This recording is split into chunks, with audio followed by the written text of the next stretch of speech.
जी, hello दोस्तों, मैं हूँ कमर शीमा और दोस्तों जिस तरह के आप देख रहे हैं मेरे साथ मौजूद हैं साजिद ताहर साहब। ताहर साहब सबसे पहले तो आपके वक़्त का बहुत शुक्रिया sir. Thank you. My pleasure, Chima. Tahir साहब डॉक्टर जयशंकर भारत के जो मिनिस्ट्री ऑफ एक्सटर्नल अफेयर्स के जो हेड हैं, उन्होंने भी यूनाइटेड नेशंस में बात की है और फ़ॉरेन मिनिस्टर बिलावल भुट्टो ज़रदारी ने भी बात की है। आप क्या समझते हैं दोनों मुल्कों के फॉरेन मिनिस्टर्स का क्या कंपैरिज़न था? क्या बात हुई? सुनने में आ रहा है कि इंडिया को जो एक इंटरनेशनल रेलेवेंस बहुत मिल रही है, ख़ास तौर पे जो मोदी साहब ने पुतिन को स्नब किया था एससीओ में। आपने इसको कैसे असेस किया बिलावल भुट्टो ज़रदारी को और डॉक्टर जयशंकर को? एक जवान है और एक जो है वो रिटायर्ड कैरियर डिप्लोमेट रहे हैं। आपकी क्या अंडरस्टैंडिंग है सर इसमें? चीमा साहब, मैं ओवरऑल एक तो बात करना चाहूंगा कि यूनाइटेड नेशन जो जनरल असेंबली सेशन था 77th, और ये 3 साल के बाद ये हुआ है। पहले कोविड की वजह से पहले वेबिनार ही होते रहे हैं। इसका पहली दफा इंटरेक्शन हुआ और देखा गया है कि इसके बावजूद कि वहां के कोविड रिस्ट्रिक्शंस थी, लेकिन लोगों ने मास्क ज्यादा नहीं पहना। जयशंकर साहब ने स्पीच दी। जयशंकर साहब ने अपनी स्पीच में टॉक्स और डायलॉग की बात की, डिप्लोमेसी की बात की, इंप्रूवमेंट।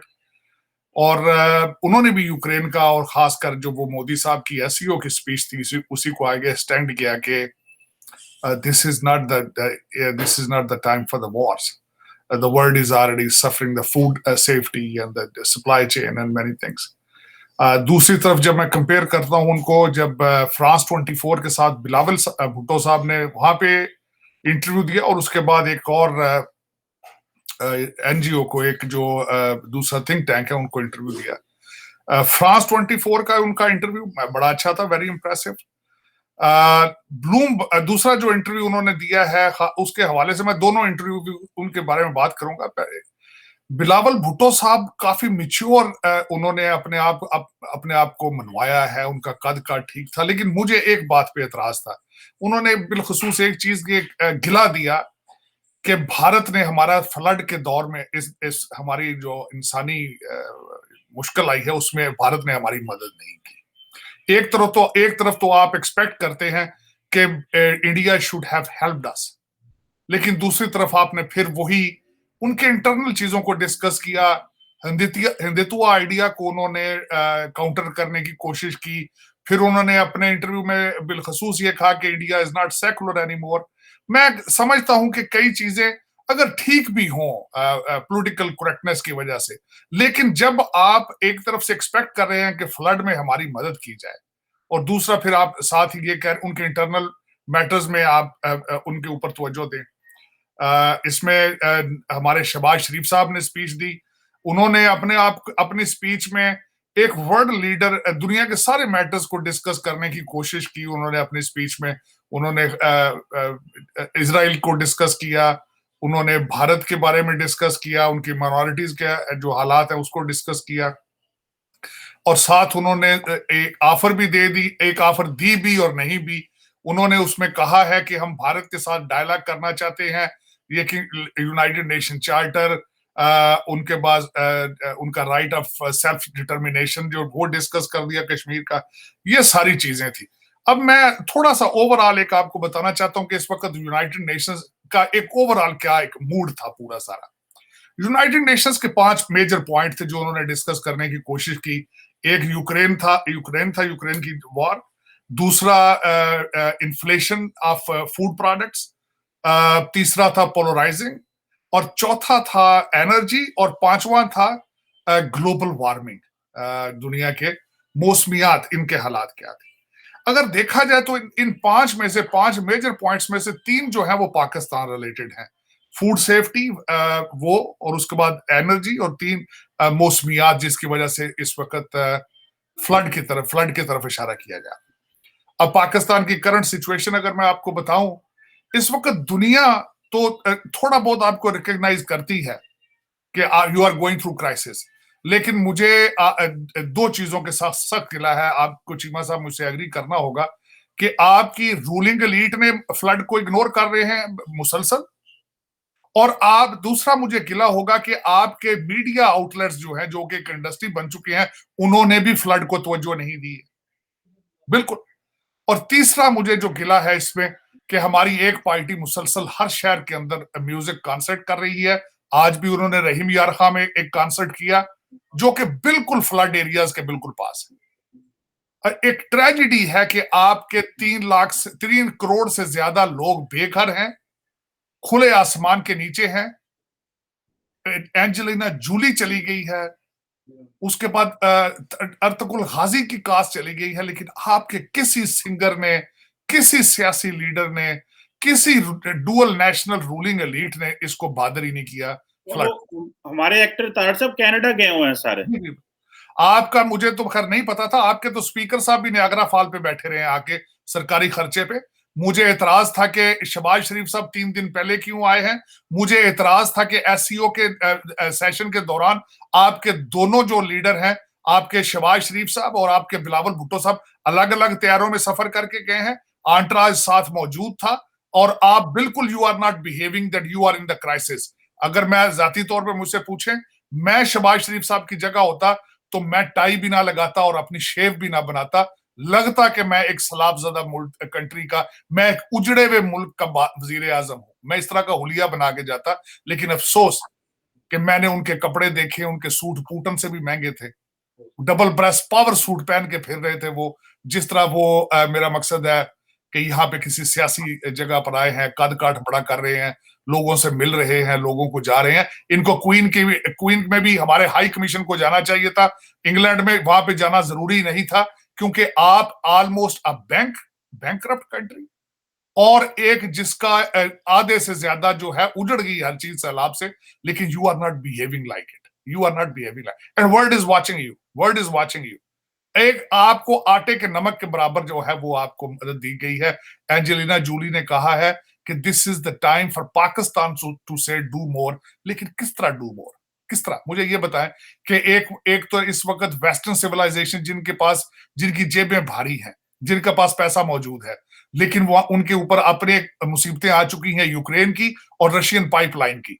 इस वक्त European economies are under threat due to the Russian pipeline. तो वो अपनी इकोनॉमीज को बचाएं, वो अपने अवाम टैक्स पेयर्स को देखें, या आपकी रूलिंग एलीट जो डुअल नेशनल है, जिनके कनाडा, लंदन और दुबई में प्रोजेक्ट रुके हुए हैं, उनकी तरफ तवज्जो दें। How dare you think about it? जरा सोचना होगा आपको। आप पहले अपने रिप्यूट ठीक करें, और दूसरा, मैंने कल एक जगह पे बिल्कुल बिलखसूस ये कहा है, आज भी मैं ये कहूंगा, मैं बड़ी रिसर्च के साथ, बड़ी चीजों के साथ, मैं इसकी मिसालें भी दे सकूंगा। मैं ईरान की मिसाल दूंगा और कई ममालिक की मिसाल दूंगा जो एम्बार्गो और सैंक्शंस के दौरान भी सरवाइव कर गए हैं पिछले 20-30 साल से। लेकिन सैलाब आपका कुछ नहीं बिगाड़ेगा, आज भी आपको तबाह करेगी तो आपकी करप्शन तबाह करेगी। आपकी किरदार साजी जो आपने करनी छोड़ दी है, अपने बच्चों के दिनों आपने शराफत प्रमोट करना छोड़ दी है, ये आपको बर्बाद करेगी। और यही एक बड़ी, सबसे बड़ी वजह है कि आज पाकिस्तानी, मेरे जैसे ओवरसीज पाकिस्तानी जो मदद करना चाहते हैं लेकिन कर नहीं पा रहे, क्योंकि वजह यह है कि आपके ट्रक जाते हैं जब ऑन ग्राउंड, तो 20-20 मील पहले लूट लिए जाते हैं। आपके जलजला जो के लोग थे, वहां भी ट्रक जो है वो असली मंजिल पे पहुंचने से पहले लूट लिए जाते थे। और दूसरा उसमें यह है कि अब इस वक्त देखें ना, आप दुनिया आपके लिए, आप पे तरस कर भी रही है, लेकिन कर कुछ नहीं पा रही, क्योंकि आपने अपने किरदार साजी, आपने रिप्यूट ऐसी दुनिया में स्टैब्लिश कर दी है कि इस वक्त दुनिया आपसे डरती है, आपकी मदद करने से डरती है। लेकिन यह है कि आप, और दूसरा उसमें ये, मैंने कल एक आर्टिकल पढ़ा चीमा साहब, बिलखसूस उस आर्टिकल लिखा गया था कि इस वक्त दुनिया पाकिस्तान की हेल्प क्यों नहीं कर रही है। तो उसमें एक वजह यह भी थी कि आप अभी तक अपने सैलाब की असेसमेंट ही नहीं कर सके, आप सही नंबर ही लोगों को नहीं बता सके, because you are not interested in yourself. आपकी हुकूमत के हालात इतने खराब हैं कि आपकी आप उसका मैं क्या, आपका तो एक एक चीजें, एक एक वाकया देखा जाए तो पाकिस्तान का फ्यूचर प्रेडिक्ट किया जा सकता है। जिसकी एक मिसाल सीसीपीओ लाहौर डोगर साहब, उन्होंने जिस तरीके से वफाक ने वापस मंगाया और परवेज लाई को झुक के उन्होंने जो जाके सलाम किया है ब्यूरोक्रेसी ने, उन्होंने बिल्कुल आपकी जो मैं अब क्या बताऊं, उसमें आप देखा जाए फेडरेशन और सूबों की, आज सूबा सरहद ने कहा है कि हम अपनी पुलिस नहीं इस्लामाबाद भेजेंगे।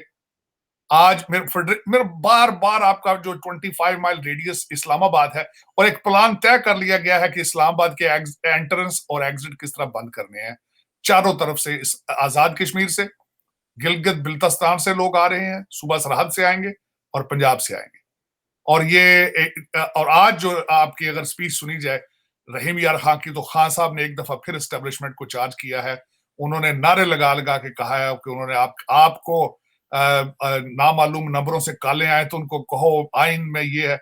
और खान साहब मुझे ये बताएं, 3.5 साल में आपने ना थाने रिफॉर्म किए हैं, ना आपने अपनी कोर्ट्स रिफॉर्म की हैं। आप तो छुप जाएंगे जाके पिशावर में, ये गरीबों के बच्चे, इनको जूते पड़ेंगे थानों में जाके।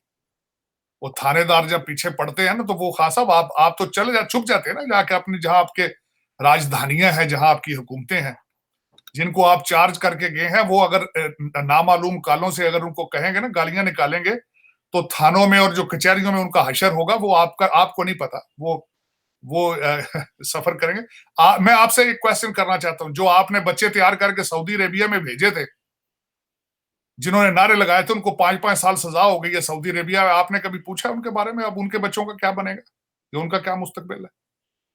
आप तो अभी तक आप तो तैयारी कर रहे हैं कि आप पीपीपी से, आपने मैसेज भेजा पीपीपी को कि आ जाए, हम आपको पीडीएम से बेहतर डील देंगे। आप तो अंदर खाते तो आपके सारी बातें चल रही हैं। आरफ अलवी साहब एस्टेब्लिशमेंट के पांव में पड़े मिन्नतें कर रहे हैं, और आप बाहर उन्हीं उसी एस्टेब्लिशमेंट को मीर जाफर और जाफर सादिक कह रहे हैं, और पता नहीं क्या क्या कह रहे हैं आप। लेकिन क्या किया जाए। तारड़ साहब ये बताइएगा कि बिल्कुल आपने सही कहा कि शहबाज शरीफ साहब, मैं कुछ सहाफ़ियों से, मेरे दोस्त आए हुए थे इस्लामाबाद से न्यूयॉर्क, और वो जनरल असेंबली का इजलास अटेंड कर रहे थे। तो वो ये कह रहे थे कि शहबाज शरीफ एक और लाइन टो कर रहे हैं, ले रहे हैं, और वो अपनी सीवी मजबूत कर रहे थे, और बिलावल भुट्टो जरदारी अपनी सीवी मजबूत कर रहे थे। बिलावल जो है वो अपने आप को नेक्स्ट प्राइम मिनिस्टर के कैंडिडेट के तौर पे पेश कर रहे थे, और शहबाज शरीफ जो है वो अपनी जिंदगी का जो ढलान है कि बस मैंने भी एक दफा यूएन जनरल असेंबली में इजलास खिताब कर ली और मुलाकातें कर ली, क्योंकि अगली दफा अगस्त में तो शायद ये ना हो उस वक्त, तो शायद।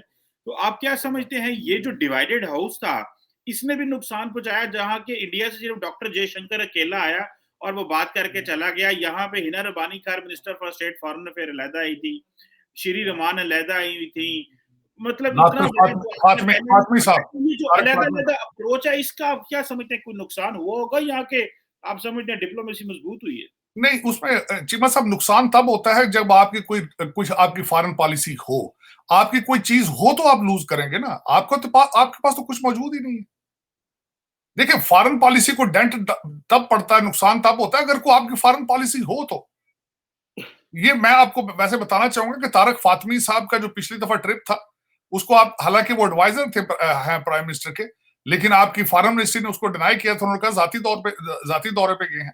मैंने आपको बताया कि दोनों एक दूसरे के कंट्राडिक्ट कर रहे हैं चीजें, बल्कि उसमें मैं बता रहा हूं चीजें कि इस वक्त मेरे ख्याल में जाती तौर, जो आप अगर मुझसे पूछे इन्होंने कुछ अचीव किया है, कुछ भी नहीं अचीव किया, जीरो अचीवमेंट। उसकी वजह यह है, आप मुझे ये बताएं कि इन्होंने शहबाज शरीफ साहब ने कोई प्लान लेआउट किया है, यूनाइटेड नेशन के सामने कोई प्लान रखा है? कोई नहीं। कोई इन्होंने ऐसा हिकमत अमली या कोई ऐसी चीज रखी हुई नहीं।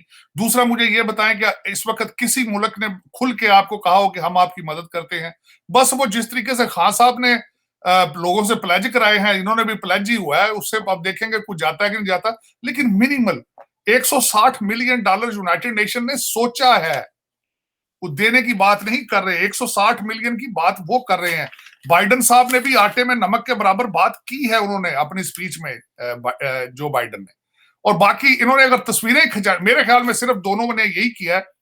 बिलावल भुट्टो थोड़े से शार्प हैं क्योंकि इंग्लैंड से पढ़े हैं, न्यू एज हैं, उन्होंने अपनी नेटवर्किंग की है। लेकिन शहबाज शरीफ साहब ने सिर्फ फोटो आप की है कि मैं रिटायर होकर अपने घर के ड्राइंग रूम में तस्वीरें ये रख लूंगा। उन्होंने कोशिश यही की है कि अच्छे कपड़े पहन के दुनिया के हर लीडर के साथ बैठ के अपने दोते पोतों को बताता रहूं कि ये देखो मेरी तस्वीर, इसके साथ भी है मेरी तस्वीर। इससे अलावा कुछ भी नहीं है, कोई गेन कुछ भी नहीं किया है पाकिस्तान ने। उसकी वजह क्या है?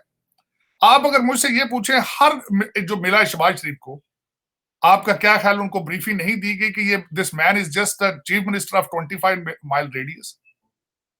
देखिए ना, क्रेडिबिलिटी भी तो होती है ना, कोई मैंडेट होता है, कुछ सपोर्ट होती है, आपकी कौम पीछे खड़ी हो, आपकी पार्टी। शहबाज शरीफ के साथ तो आपकी इनकी अपनी नून लीग भी नहीं पूरे तरीके से खड़ी। नून लीग के अंदर 3-3 4-4 ग्रुप बन चुके हैं।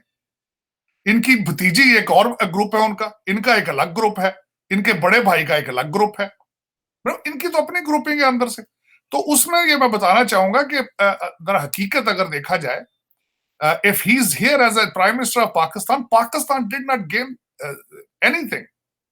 No strong commitment from anywhere to help the flood victims. और दूसरा एक मैं उसमें खैर दुनिया को भी ब्लेम नहीं करूंगा, उसकी वजह यह है कि दुनिया आपकी मदद करे भी क्यों, क्योंकि जब भी आपको पैसे दिए गए हैं आपने उसमें से फ्रॉड किया है।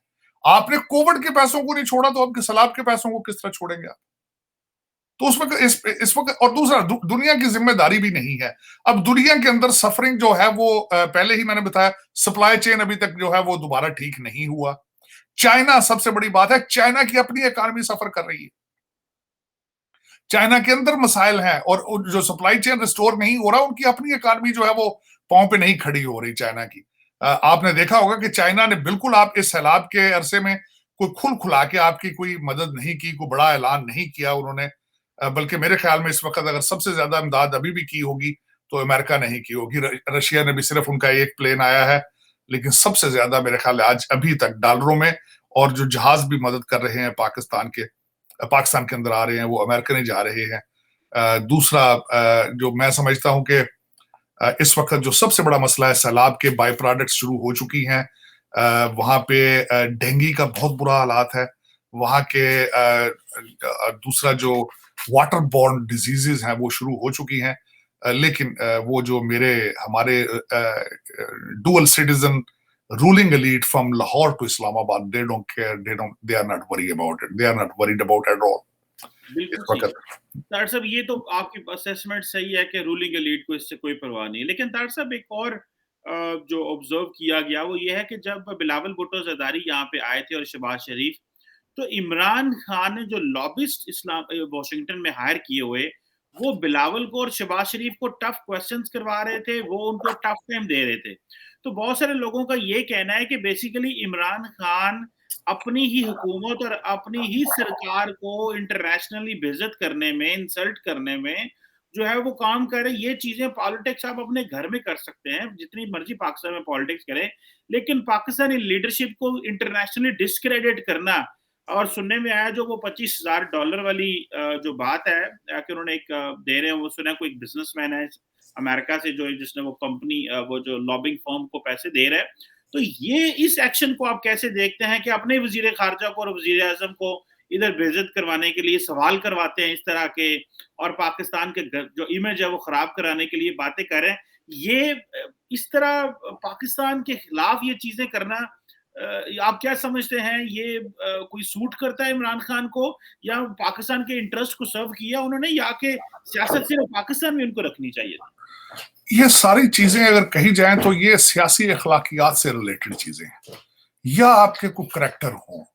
अब मैं समझता हूं कि खान साहब की जो जमहूरी तरबियत है, जमहूरियत में तो वो बिलीव ही नहीं करते।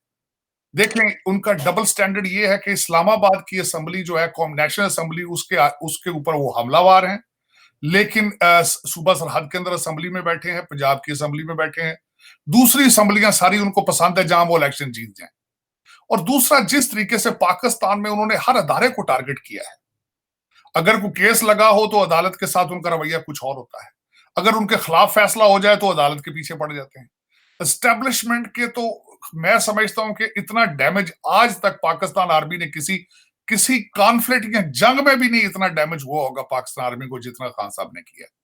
तो खान साहब अगर अपनी फौज को नहीं बख्श रहे, खान साहब, मेरा मकसद है कि, और खान साहब इशारे कर करके लोगों को कहते हैं कि फौज के खिलाफ घुसाते हैं, चीजें करते हैं, तो ये कोई भाई ये $25,000 महीना, मुझे ये बताएं आज भी वो कहते हैं अमेरिका के मैं जिहाद से खा रहा हूं, या उनके पाँव में पड़े हुए हैं?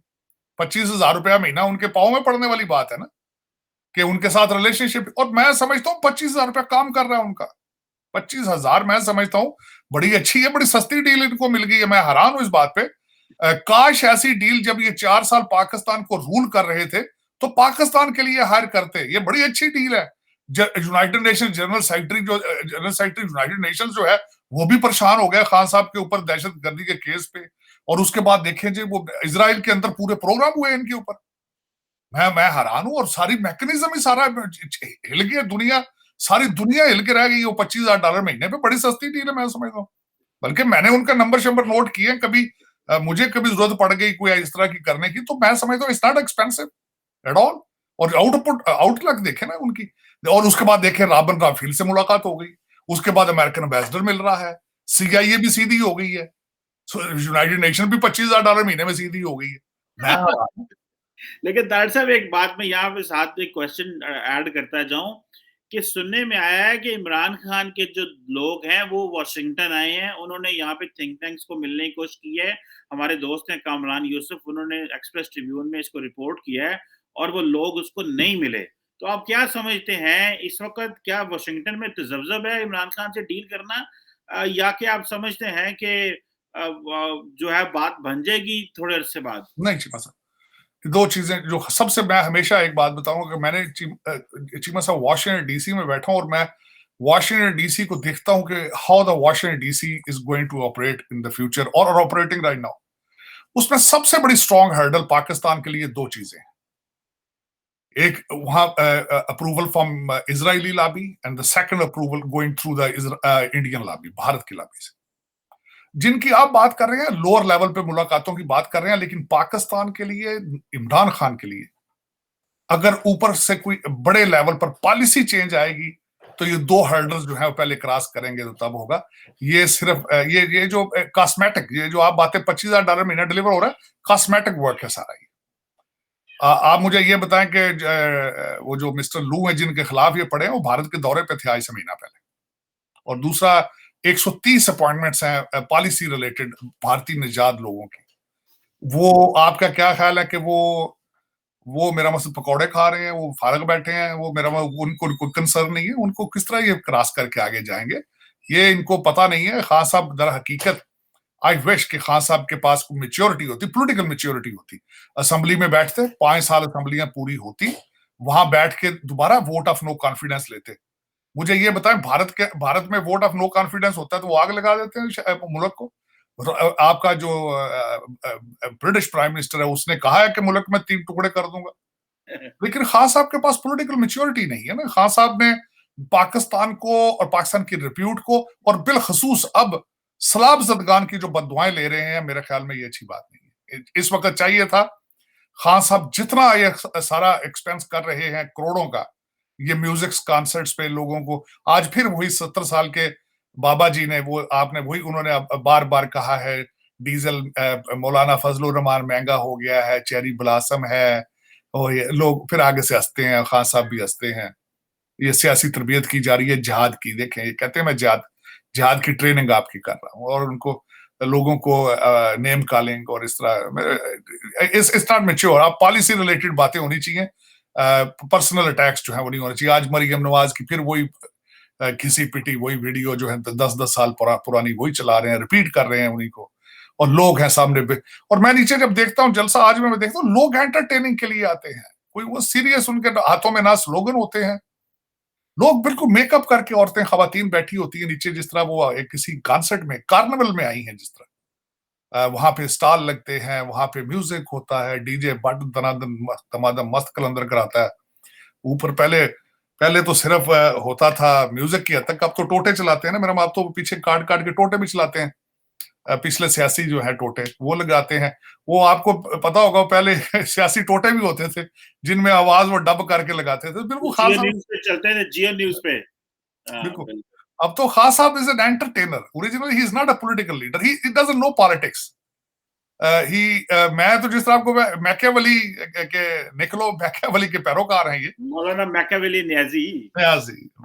मुफ्ती मुफ्ती मैकियावेली न्याजी। मुफ्ती मैकियावेली न्याजी, बिल्कुल। फतवे भी वो खान साहब ने देने शुरू करी। आज फिर फतवा दिया उन्होंने, एस्टेब्लिशमेंट को कॉल करके उन्होंने कहा है कि कुरान कहता है कि हक की अमर बिल मारूफ का साथ दो।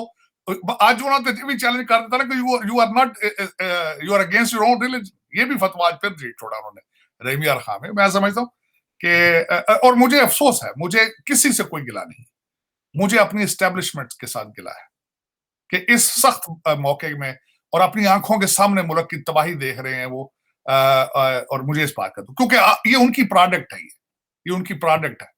You brought him to the position to destroy Pakistan. This is your moral obligation to deal with it. बिल्कुल सही कह रहे हैं, ये उन्हीं की जॉब थी, लेकिन शायद नवंबर के बाद कोई तब्दीलियाँ आ जाएँ, क्योंकि इस वक़्त वो किसी दोस्त से मेरी बात हो रही थी, उन्होंने कहा कि कितनी अनफॉर्च्यूनेट सिचुएशन है, रियासत पाकिस्तान इतनी बड़ी है, लेकिन एक 21वें ग्रेड की अपॉइंटमेंट के लिए मुल्क में तूफ़ान मचा हुआ है। मैं टोटल इस वक्त टोटल पाकिस्तान के अंदर सिर्फ एक ऑब्जेक्टिव है, हर पार्टी का, हर अदारे का, हर चीज का, appointment of the next army chief. Unfortunately देखिए ना, चेयरमैन वापडा पाकिस्तान में कौन होगा, चेयरमैन एफबीआर कौन होगा, नेशनल असेंबली का स्पीकर होगा, कोई परवाह नहीं। लेकिन एक 21वें ग्रेड का मिनिस्ट्री ऑफ डिफेंस का अपॉइंटमेंट है, लेकिन देख ले पाकिस्तान का जो सारा का सारा पाकिस्तान वो हिल रहा है। एनी हाउ, लेकिन मैं इस पे आखिरी चीज ये कहूंगा कि देखें, इन सारी चीजों के अंदर जो लोग सफर कर रहे हैं, जो खुले छत के नीचे बैठे हैं, उनकी बद्दुआएं, आपका क्या ख्याल है? वो दुआएं मांग रहे हैं पाकिस्तान के लिए, या पाकिस्तानी इदारों के लिए दुआएं मांग रहे हैं? आप क्या ख्याल है, खुदा उनकी बद्दुआएं नहीं सुन रहा? ह्यूमैनिटी, दुनिया नहीं देख रही कि आप अपने मुल्क के साथ क्या कर रहे हैं? आप दुनिया को मैसेज क्या जा रहा है?